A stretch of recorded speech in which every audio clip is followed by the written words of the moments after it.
This week on the Push Pull Legs podcast, we talk about do as I say, not as I do, and Gymshark are at it again. But mainly, we talk about how to reverse engineer our careers. What would we do again, and just that kind of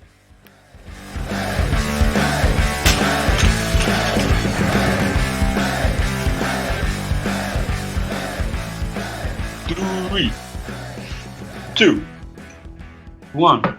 Dan, you don't even look like you run, mate. Why are you wearing that? Why are you wearing that? Hey guys, welcome to the Push Pull Legs podcast with myself, Damik. What's going on, bud? I do not run. You're right. I definitely shouldn't be wearing Gymshark. It's funny though, like loads of people have commented saying like you're slagging off Gymshark, but you always wear Gymshark and your stuff. And I'm like, yeah, I always wear like my Gymshark shit in the house or to train in because it's like I've had it for years. It's not like I bought it the other week, and like I've had it since. Probably I was at the fucking third space, probably, to be fair. No, I like walking in with like a bright blue Gymshark t-shirt. Oh yeah, I think I've thrown that away now. But the stuff I've got, I've had for even years. Though that was about 5 years ago, Dan still fits in it. It's still a bit baggy on him. So yeah, it does really need to know, doesn't it? But yeah, like I've had it for ages, and it's quite comfy, and like I say, wear it on the house. But then I always realise it's kind of a bit like, well, I probably should chuck it away, but. It's good clothes. Like I'm not gonna chuck it away. Like yeah, I used to like Gymshark when they were back, you know, with their ripped models and all that sort of stuff. I didn't like this new positivity thing, so I won't buy any more stuff from them for that reason alone. Not. And you've been using that board behind you to make all your notes on, as I've just said. Mate, that's what I calculate my macros on. That. Don't you worry about it. All Dan's clients knows exactly what they're talking about. I'm pretty sure your 4 going on 5-year-old has the same one as you. Yeah, she does. Yeah, they're my they are my fairy wings attached to it as well. They're not hers. Yeah, so yeah, that's incredibly true. Yeah. It's just the perks of having your own office, mate. It gets used as a dumping ground. So perfect. That's what you want, isn't it? Wow, look at you, high flyer, own office, guys, in the house. Doesn't need to commute at all. No, they all said this online coaching. They're like, yeah, work from a beach, work from anywhere, and I'm working from the dumping room. Great. Such is life. But never mind. That's what it is. You know, I record from my lovely bedroom. So yeah. A lot of action in there. In the corner. So yeah, because because I like standing up. Dan likes sitting down when he pods, but I like standing up and moving around. Also, I think if you're tired, you can't hack it anymore, can you? No, and I think when we've had an offer accepted on our house, so that hopefully is going to go through, and everything's going to be right with that. And I might get a standing desk for that because I do feel like I spend too long sat in this chair, hunched over. We've just been, mate. Just like, use because obviously I've only started really doing this whilst I've been whilst COVID's happening, a lot more on my laptop-based stuff. And I brought like a little pivot thing so my wrists didn't get too tired. But I just prop it up on any kind of. Right now I'm on some 1, 2, 3, 4, like I don't know what are they, drawers where all my stuff is. Actually, this is Chloe's one, so I'm on Chloe's drawers. Unfortunately, got to make do, haven't you? Just got to make do. Just propping up. But yeah, how's this week been? Busy, mate. It's just absolutely fucking mental, to be honest. Which is good. I can't complain about it. Obviously, you know, it's not an issue. It's just, I feel like all the other PTs will know sometimes. I think it's just like sometimes content takes a bit of a back seat when you get busy, and like I'm kind of okay with it because I'm kind of like the reason you put out content is to become busier. Yeah, technically. Sure. And it's like, and if you're as busy as you want to be and rammed, you know, any hours to do film any content, it's like, well, you kind of like. All right. So, luckily I've still got the podcast going out, which is good. So that's all right. But I made an effort to write some emails. I was like, right, if I just write stuff down, I don't have to be as enthusiastic as I do on video. Video, I find a lot more. I find with video, I have to be very passionate about something to video about it and to make it come across well. Otherwise, it's just another boring video on Instagram, and it's just like, I don't want to just sit there and be like, oh yeah, do that. Whereas with writing, you can actually, even if you're not in the best mood, you can actually write passionately and you can draw together a good bit of text that people will actually resonate with, rather than with video. I feel like if you're not in the mood to do video, just don't do it because it doesn't connect with people. I see that a lot on Instagram, a lot of forced stuff. You can tell people have just forced it just because they feel like they need to post something. It's like, just don't post it. Don't worry about it. But yeah. So yeah, busy, mate. like the most views that I ever get on my stories and stuff is when I haven't posted for a few days, and obviously it just props up on the other people's thing. It probably pops up in yours, like Tom hasn't posted, first time he's posted in a while, and you're clicking it, and it's like, oh, but yeah, I'm not regular on it. Pretty bad. We always know when I'm busy because I literally don't post. Yeah, and I think that's also today. like. I think that's also with me, like I've just taken that view of it. It's just like I'm not one of these people who says on Instagram all day, every hour, I'm really busy, got a really busy day, really busy day. It's like, well, hang on a minute. You've been on you've got like all these dots at the top. You're like, well, you've been on Instagram every 20 minutes posting something. So you can't be that busy because, like I say, when I'm busy, I'm just like, right, I've got to fucking do all this before 2:00. Right, that's it. Head down, do it. And then you look up, it's 2:00. Right. I don't understand people who like say they're busy and like you post on your whole day on Instagram. It's like, are you there? Whereas like I'm like you, when I get busy, it's like I've barely posted on my story today. Like I think the first thing I posted today was literally a picture of you saying podcast is coming. Yeah, it's late because I haven't done anything. Some of the work I've been doing, I haven't even checked in. So just like, how's this going? Yep, good. Yep. I know, good. Yeah, it's just project-based work. Stuff for Monday, but it's just like, all right, do it. Yeah, but you want to know what I did this week, then? I really do want to know what you did this week. What I did on the weekend. What? Did a triathlon. Jesus, someone. Oh yeah, no, I did see your story, and I saw you in skin tight wetsuit and turned it off instantly. Well, on a note, wetsuits. So you probably saw me in my tri-suit, but the wetsuit does like I would say like I've got an okay bum, and it's fairly solid and round, but a wetsuit does a bum no favors. I was shocked, like absolutely nothing. Were you quite annoyed, were you, about your peach? I was annoyed about my lack of thorough flat ass. So yeah, I was like, that's not making Instagram. That's not doing anything. Nobody's going to buy my booty workout that I'm about to bring out next week. Jeez. It's not good enough. That's it. It's not good enough. Pity my target audience isn't triathletes. So all right. But yeah, it was good fun. Went to Blenheim Palace. But all right, so this is just a little show of how amateur I guess I'd call myself a professional coach and should know how to prep for these things and do as I say, not as I do. So I haven't trained for this at all. The last time I went in the pool was in Portugal. That was for a couple of laps, like sunbathing with some, I don't know, cocktails. Doesn't count. The last time I swam, I'm going to say, is maybe 9 months ago in a pool. Maybe it was like a 15-minute warm down. Cool. So that obviously relays well into doing a 750 meter swim in a lake. Yeah. And then, I was doing some running and I was doing some cycling, but COVID happened and I thought the triathlon was going to be cancelled. So I haven't done any of those actual sessions since March. Wow. So when was that? 5-6 months ago? And I was only just starting, really. Okay, so I'd say I'm not particularly. I hadn't trained at all. I kept a base level of strength. Been back in the gym for a month and a bit, but that's about it. I didn't think I was going to be doing it. So yeah, my task was just to get around and not come last, if I'm really honest. Yeah. And I was in the. I was meant to do it with 4 others, but they'd all bailed. Great. So I was fantastic. I could do it all by myself.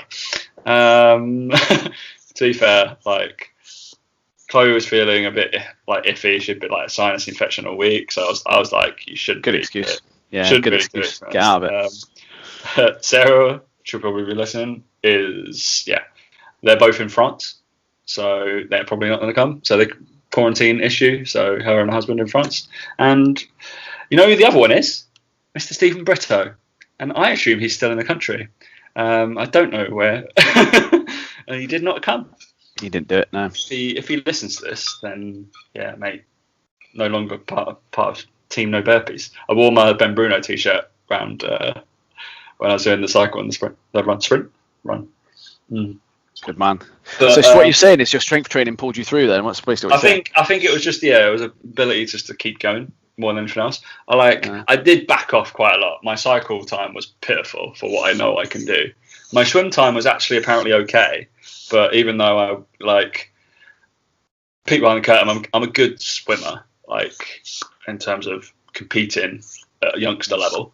So that was all right. I got in and I went past about 10, 15 people straight away. And I was like, hang on, this is going pretty well. And then I got pretty gassed and took on too much water. It was because my breathing pattern, I hadn't climatized for open water swimming again. And I was like, oh, this isn't good. And I had to do a bit of breaststroke to get my breathing patterns back. And then go again. Always a good sign, that, isn't it? When you're doing the women. That's what all, and I don't mean this in a sexy way, but that's just what you see all the women do, isn't it? In the pools, in like not in the spas, they're just there doing the breaststroke. It's the ones where they don't want to get their hair wet. And I'm like, but the funny thing is, like, I could race whilst I do breaststroke. So I was doing my normal racing breaststroke, and I was keeping up with everybody's freestyle. So I was like, this is all right. I could just do this. This is fine. Because like the breaststroke techniques come on leaps and bounds. I mean, you can only look at Adam Peaty. He's like absolutely ridiculous. He gets out of the water. I was like, all right, I'll just do a bit of this, and then I'll come back into it. So that was fun. The running, I fucking hate running. For that, like, oh my god, that my thing was just don't stop. That's all I set for myself was just don't stop running. I was like, I don't want to start again once I start. Running is the worst, isn't it? I'm just going to keep going and going boom, boom, boom. And then even my mum had a go at me and she was like, look like you're going pretty slow. I was like, fuck you. Yes, I will. It's like, I hate running, like any kind of distance. If it goes over 400 meters, count me out. Not happening. Yeah, but it was good. I had 4 hours sleep now.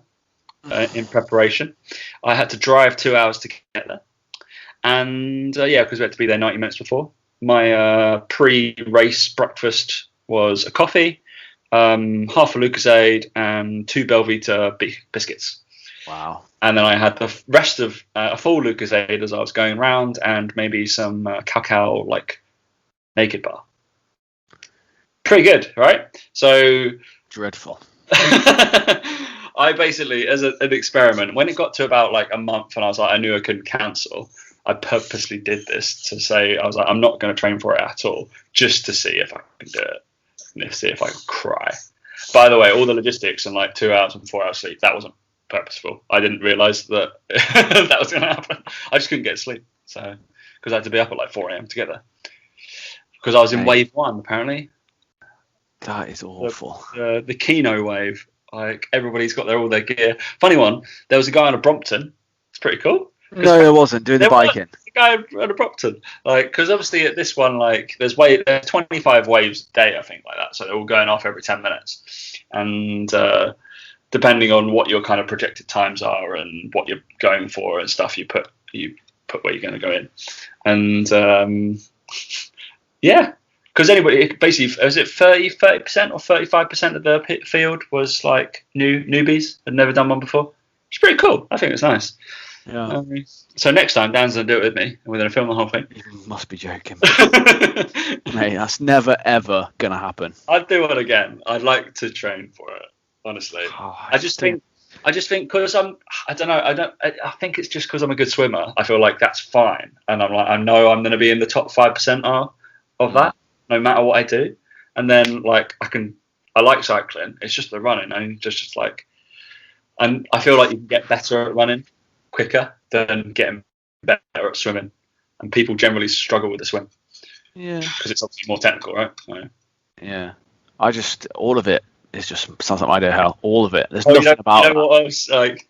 So I'm sure there's some people who've done triathlons who burst out laughing at this. So I think like the keen guys were spending about 3 to 3.5 minutes total in both, like together cumulatively for both transitions. Yeah. So transition 1 about maybe 2 minutes, getting the wetsuit off, blah blah blah, get out. You still had to run like 400 meters up the hill to go to get your fucking bike, but they'd like taking their shit off and to go in, and then they just like come back in, put your bike back, whip your shoes on, and go.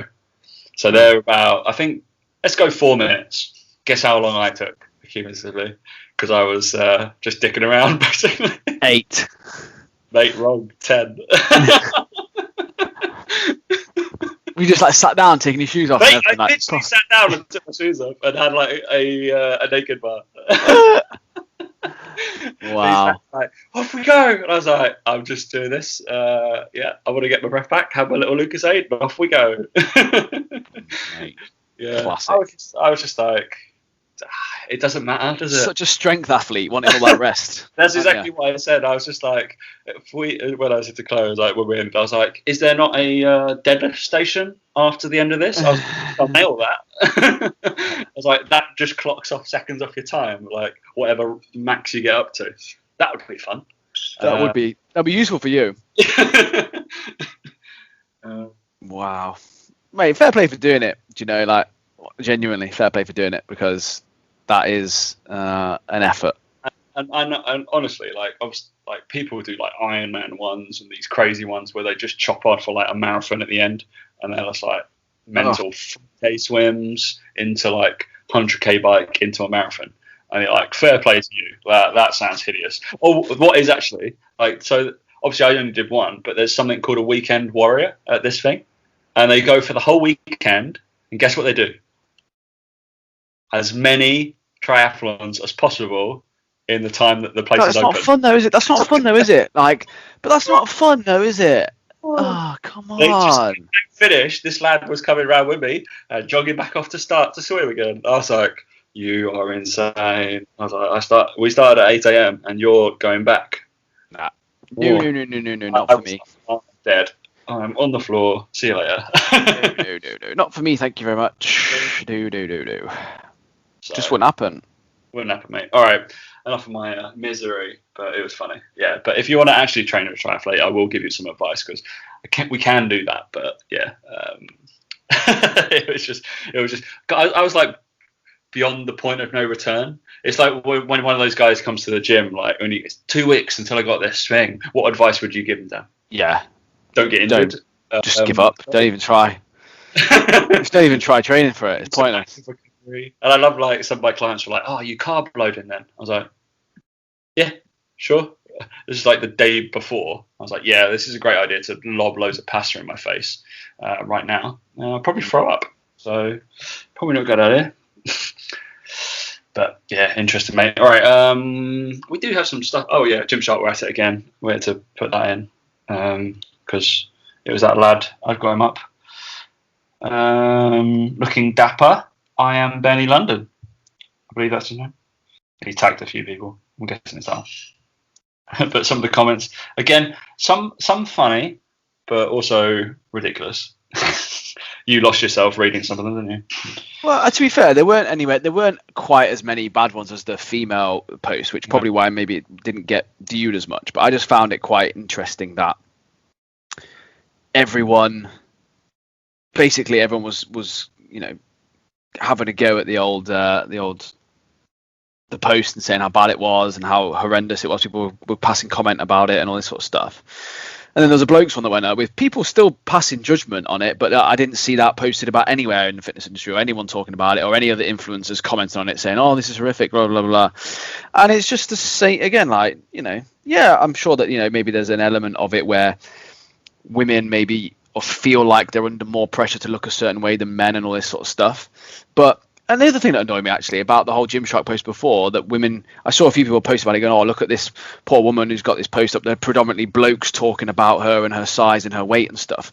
But then I also look at all the headlines and the front covers and all the women's magazines, and like women tear down women just as much as men do. Like, definitely. We can't be like, "Oh yeah, it's the men's fault." It's like, no, like women do it as well. And it just made me laugh that obviously the Gymshark posted a male version of it and there were still bad comments, but yeah, there wasn't a big uproar about it. And it's like, because it's a bloke, isn't it? It's because it's a bloke. Like, you can't get around it. Like, mate, he normally shots at Giacomo, so he's got another clothing brand he can go to. So it was one of those where like he was a model that they'd used, and like, and I saw the comments because he was tagged in the comments because he's a model, and a few of the comments were like, "Oh, good to see Gymshark moving away from just the rich, shredded, roided up people and all this sort of stuff." And yeah, that's kind of like the point we made before, was like, you built your brand on using that.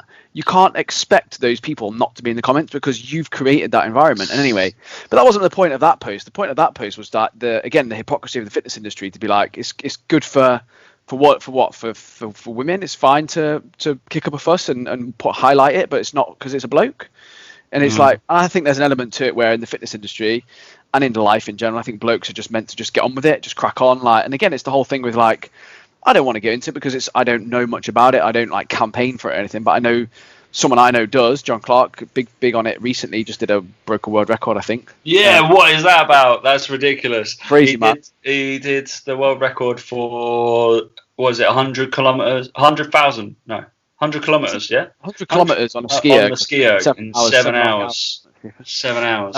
But he raised the thing about, it was about like male suicide. Like he was raising money for male suicide and all this sort of stuff. And yeah, I just find it interesting that it's deemed, like say, really bad when it's on the women's photo, but yeah, on the bloke's photo it was like, oh, it's all right. And again, I think Gymshark again have created this environment where like men feel inadequate because they compare themselves to these juiced up roiders. And genuinely, I actually think, again, this may sound a bit harsh, but I actually think men are a bit more clued up. I don't know, maybe they're not. I think men are impressionable as well, but I think men are a bit more clued up to know that is a bit more unattainable because people are using drugs and stuff, and that is quite a common thing in male culture with the gym. And maybe females are a bit more like, well, she looks good, so why can't I just like her? And they don't know that she's also on drugs or whatever, potentially. But I think that it just seems a bit off that, again, it's okay for it to be, well, it's not highlighted about the bloke though, we'll just highlight about the woman. And yeah, standard in it. But as blokes, you just know that's the way the world works now. You just accept it. It's fine. You're a bloke, so it doesn't matter. You're in the. It's a weird one. One of the things I don't get still about, like it's Gymshark as a brand, whoever is in charge of their Instagram people like handle, and they're commenting. Is they're really like bitchy, aren't they? The way they comment. Yeah, that's the other thing that annoys me. It's their holier than thou stance. It's like, we're better than you. We're posting this. It's like no, like, and they're like, oh, what do you mean? We're all inclusive. We've always been like that. We're working on some stuff behind the scenes. It's like, all right, well, tell us then. And it's not even that. It's more like the whole like, not going to follow you if you're going to post this sort of stuff. And it's the whole like, we'll see you later then. We'll be all right without you kind of thing. It's like, yeah, but your brand just don't reply. Here. Your brand bought them here. It's not even that. It's saying like, look, maybe think. You could even reply and be like, maybe think about your values and what you're looking for, and we've changed our values. Yeah. We know we've done wrong. We're aiming to be better. Not like these are our values now. Yeah, not pretending that like they're better than everyone else and being like, yeah, see you later then. We don't need you. Like, this is our way. It's the way we do. Y'all are actually a joke. And then Gymshark, don't see anything funny here. Yeah, and right. That's I don't really understand. And then just like in like bold capitals about certain things, you're and you. And like, yeah, all right. It's just really strange. I don't understand. I don't understand the bitchiness of the comment. It's like if it's brought negative, just like, all right, no reply. Just like, it's that whole thing like, don't rise up to it or whatever. But really strange. Don't like it. Don't like them as a brand. No, I don't. I don't like them as a brand. I wouldn't buy from them. But again, not because of the whole inclusive thing. I wouldn't have bought from years, like just based on again the way that they model shit and the way that they are and all that jazz. It's pathetic. I just think it's pathetic. But $1 billion brand or whatever. But I think people are naive to think that they haven't changed their message because they want to make more money. Like, you'd be naive to think that it's not about being inclusive. It's not about them trying to do the right thing. It's them trying to make more money. That's the way it is. They've appealed to a different audience because they want to make more money. They're not appealed to a new audience because it's the right thing to do or anything. Yeah.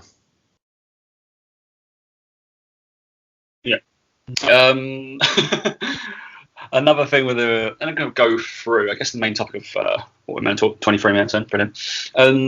We're chatting with Mr. GG and Mr. Greenhorn and Johnson on Monday. I thought I'd pose it to you as well, because we were coming up with courses and all this kind of stuff. And looking back, I think Luke was probably posing this to questions of me as, I guess, a relatively successful employed personal trainer, and Gigi, a relatively successful self-employed personal trainer. So we're covering like two of the spectrums there, yeah? And then I guess you can be in both batches, really, because I guess online is self-employed, and then, you're employed successful. Yeah, we can go through that. Wow, no snipey comment. Brilliant.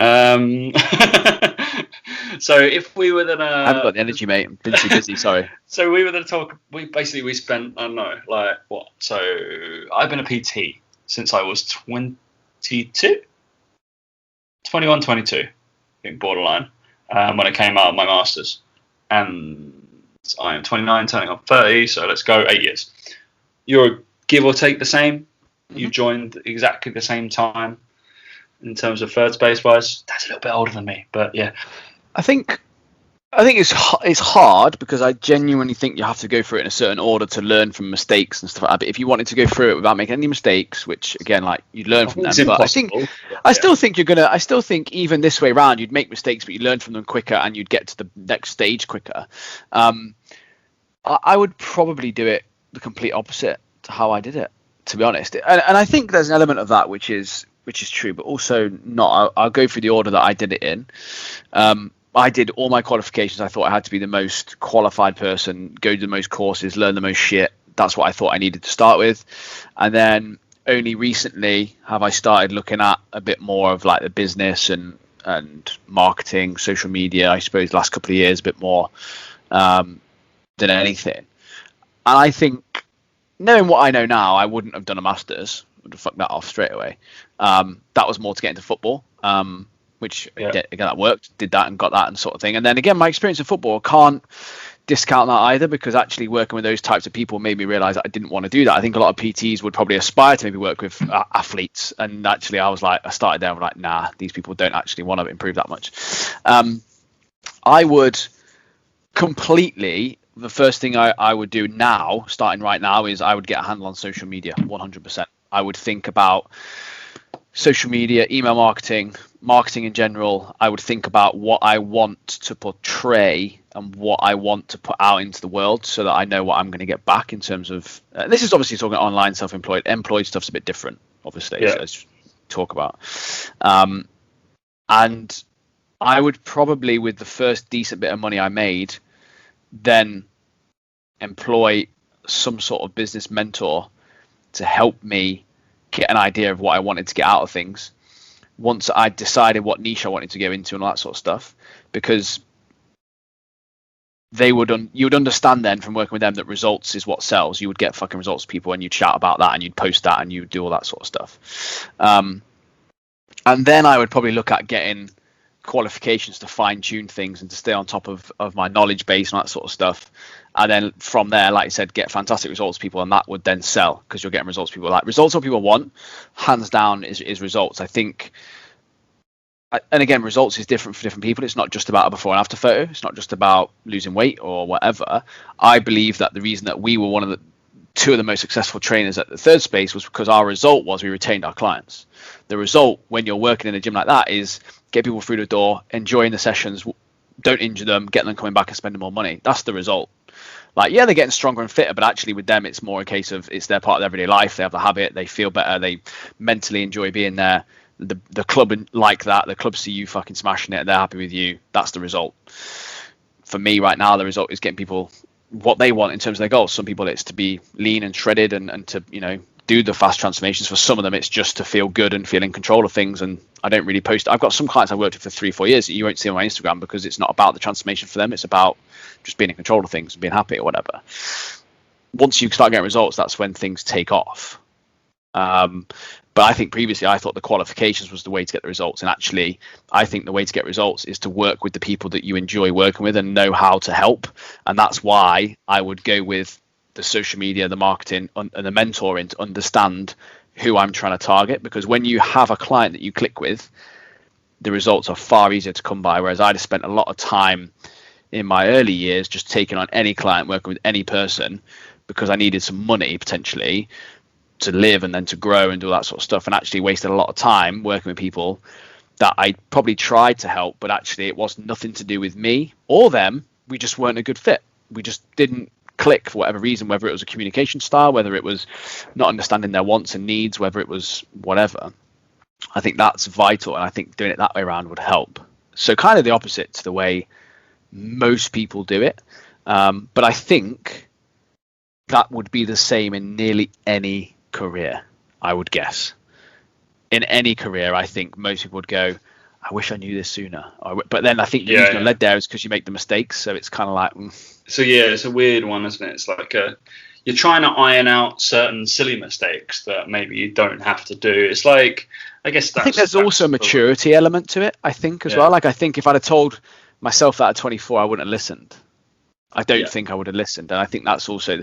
I think those people that I know who are our age and are stupidly successful were ridiculously mature at 21, 22. And I think that also may come from, this is another generalization, but you know how you hear about a lot of people who make it like big money at a younger age? They tend to not have gone to university. They just like started work at 16. Yeah. And I think it's because I was immature coming out of university. I was just like, university, you just drink and you party and you do shit. Like, you don't have to grow up. Whereas I think a lot of the people that are successful at a younger age is because they just get into work and they understand that straight away and they make those mistakes earlier. So there's an element of that.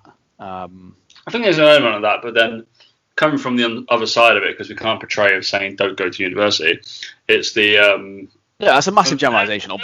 Like, I'm just saying, like, some of the really successful people you hear about, it's like who don't go, Alan Sugar, blah blah blah, and it's like, all right, those are the new. Don't get me wrong. There's plenty of older PTs now who I know who still focus on qualifications that don't do any of the fucking useful shit. Like, it's not like an age thing. It's just there's also a case of like we've always said, like, this person who will kind of go out straight work, blah blah blah, they'll get there at a certain point, but the degree you'll have to still start. Don't get me wrong, I think people who go for degrees, etc., think they should start at a higher level. I was like, yeah, you might have the critical mind to start at a higher level, but you still got to pay your due, but you'll progress quicker rather than spending those 3-5 years. You'll still have to do your dog's body work and be like, all right, I've still got to be a fitness coach or whatever, but the chances are you'll nail that like 3 months in, and you'll be like, all right, I'm going to promote to PT, bam, bam, bam, bam, and you'll be to elite or whatever within employed model within 2 years. And it's like, well, but if the person hasn't got that critical mind and they have to build it from down, it's probably taken them 5 to 10 years to get there. Still the same level at the end of the day, but maybe but there's also the 3 to 5 years of uni you've done previous to get there.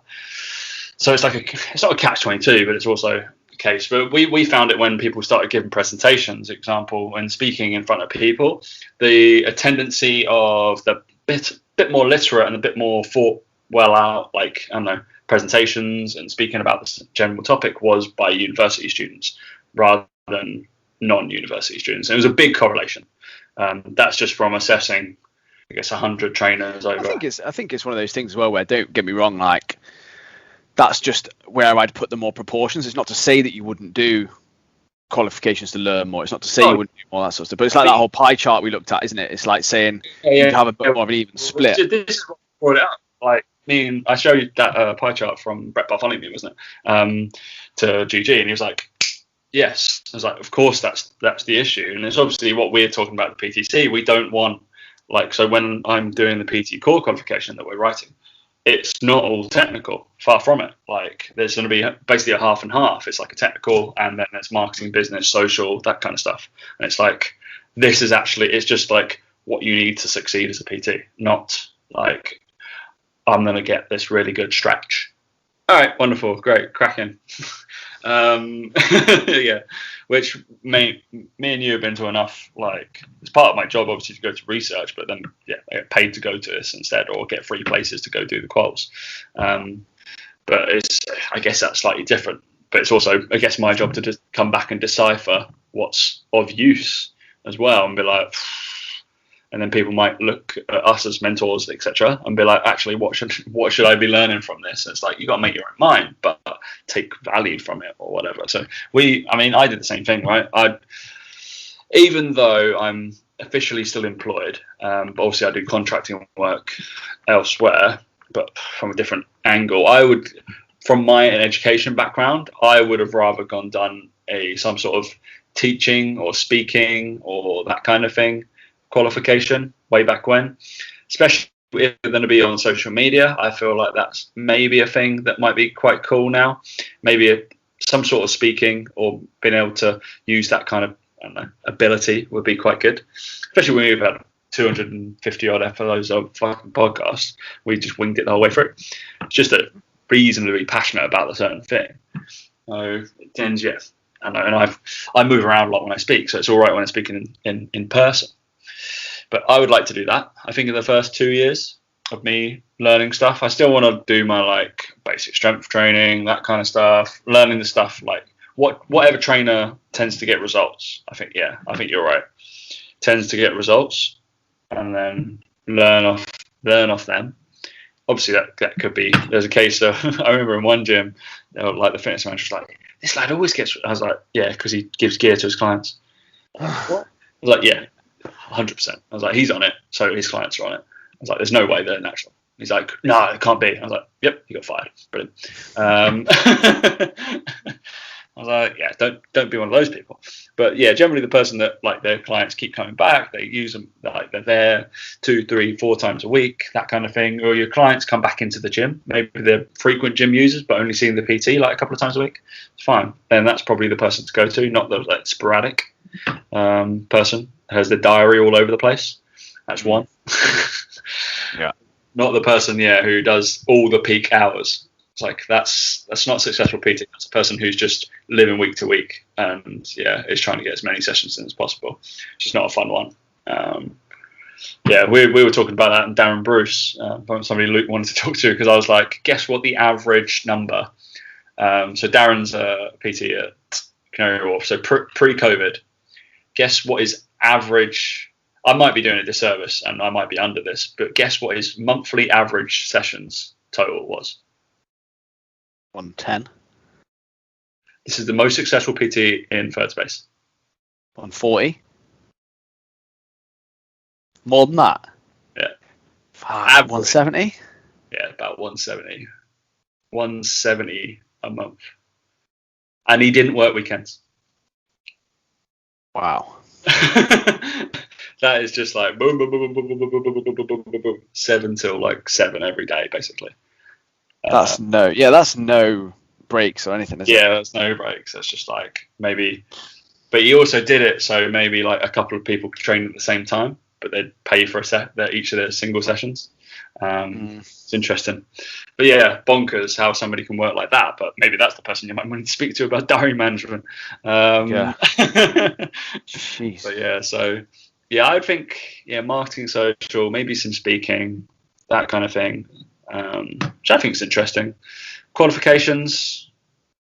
Don't get me wrong, they're important and they're useful, but I think as I've got older, the more I realise no one fucking asks for them. People want to know your results. Like at the end of the day, people want to know what results you're getting with people. If you're self-employed or whatever, could give a shit. Like, it's like someone said to me the other day, like, "Oh, what would you do now?" If someone said they wanted to see your CV, I'd just be like, "Well, send them to my Instagram page and they can see all my fucking results." Like, I couldn't write a CV. What do you want me to write?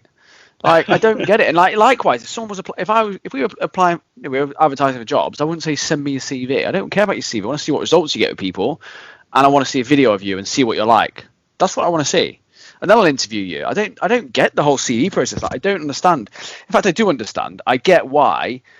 Having been in football, you see all these people that get these great CVs. You get them in, you're like, wow, you're a fucking plank of wood. There's nothing there. Like, again, you wouldn't want to work with them. And I think it's just the world's changing. I can imagine in 15, 20 years, it's not CVs are just going to be non-existent. We look at some because there's obviously some courses and some theories or whatever within third space that we don't particularly agree with. And if they have them on their CV, there's a possibility that they're that kind of coach. So I get that. We're talking like Poliquin, that kind of thing. I get that whole like as a filtering system. But again, when I think about the amount of time that I spent worrying about my CV, when actually looking back now, I know all they wanted to know was that I had a degree at a certain level and that I went to an alright uni and that I've got some sort of experience. When you're thinking about what's right in it, I look back now, they're going to look through it and go, most recent experience was at a football club, got a master's degree. Okay, he's got an SSC qualification. Right, let's get him in. Let's add him to the yes pile. That would have been it. Not like I was there worrying about every single little thing on it, like how to, looking back now, again, I don't think someone would believe you. Was it 1 page or 2 pages? What font should you use? I don't think if I said to someone now, don't worry about it, they believe me. They'll be like, no, he's not being serious. So there's that element to it where it's like you just have to make those mistakes. I think it's weird, isn't it? Yeah, I guess the first couple of jobs, and then you're like, it's not a big thing. Interesting, mate. Yeah, nutrition, similar story. If you want to become a nutrition coach, that's a thing, right? Well, is it? Yeah. Is that a qual? I don't know what qual is. I thought nutritionist is a protected title. Is it not? No, dietitian is. Dietitian is a protected title. Nutritionist, that's me. Yeah, that is Belvita biscuits pre-triathlon. Fucking hell. They were the cookie kind, so it's pretty good. They were quite tasty. So yeah, mate. So that kind of like, I think that answers kind of what we're talking about. I think we'd spend more time in the first, especially me. Like, I did technical crap after. Yeah, that's where I tried to do every course going. There was certainly trainers that were around us who did every fucking course going. But what was the funny thing is our prices are dictated by the gym. Didn't really matter. So yeah, after a while, I was like, sod this, I don't need to do anymore, do I? I'm gonna learn little bits off the person who goes to the course, more than likely, and maybe I'll watch some of their stuff on YouTube and do the remote stuff. Not saying that's not like a need for it, but maybe after the first 3 years of being a coach, maybe you delve into a few other stuff, and you just go to 1 to 2 every year or something like that. I think with that, I think after you've been to a few, you should be forming your own view and your own way of doing things. Like we have, I suppose, our own way of what we believe and how we coach. You have to go to some, 100%, because otherwise you got no idea. But it just shouldn't be your main focus. I know people who are doing one, every other weekend or once a month. They're doing one. I'd be like, no, go to 3 in a year, not once every month. Yeah. Initially, anyway. But you've got no time to apply it, surely, and find out whether it is correct or whether it works. So yeah, allow for critical analysis. That's the thing. It's like, all right, learn, do, refine, then teach. Yeah. Annoying, strange one, isn't it, mate? All right, we've rambled for about 40 minutes. Any other biz? No, none from moi. None from you, mate. Perfect. All right, none from me. There's no triathlons this weekend. I'm gonna have a weekend off. I was sore. Probably today's, I don't know, yesterday I was all right, but 2 days in bits. Also, I'm the heaviest I've been in about 5 years. I'm not surprised, mate. It's just an awful experience. I just don't get it. I'm at like a solid 88, 89 kilos right now, and that's not a good weight for me, like in terms of doing cardio. Like that's putting a lot of pressure on me. Mate. That's not a good weight for anyone to do cardio. Never mind you. Yeah, so my frame probably doesn't handle that quite well. I should probably be down. Bearing in mind my powerlifting competing weight when I was stronger than I am now was under 83 kilos. So yeah, probably get back down there again.